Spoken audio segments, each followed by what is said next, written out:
Alors pour ma part, je suis blanche, je ne subis pas le racisme en plus du sexisme.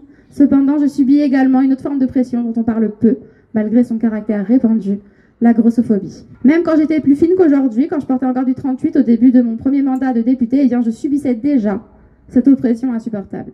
Qu'on se rase la chatte ou qu'on laisse pousser nos poils, eh bien foutez-nous la paix.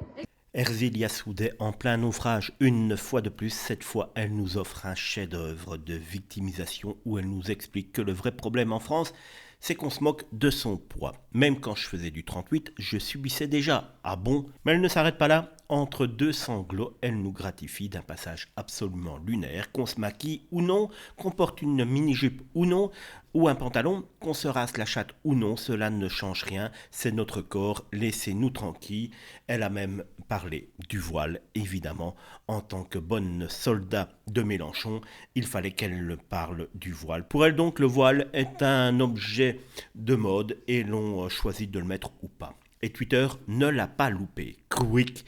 Le problème, c'est ton intelligence, pas ton poids. Elle s'invente des oppressions pour exister. Boum. Même son propre camp n'en peut plus. Erzilia Soudet voulait choquer. Elle n'a réussi qu'à faire rire toute la France. À quand le prochain sketch? En tout cas, j'espère que cela ne durera pas longtemps avant qu'elle nous gratifie d'un nouveau discours aussi humoristique que la semaine passée. Il fallait sans cesse que l'on parle de mon poids, que l'on zoome sur la moindre de mes rondeurs, que l'on caricature mon physique en me faisant paraître 2 fois plus grosse que je ne le suis au moyen d'illustrations ou au moyen d'images créées par intelligence artificielle. Vive les rondes! Et vous savez d'ailleurs que sur Google, la première recherche, quand on tape mon nom, c'est Erzilia Soudet en short.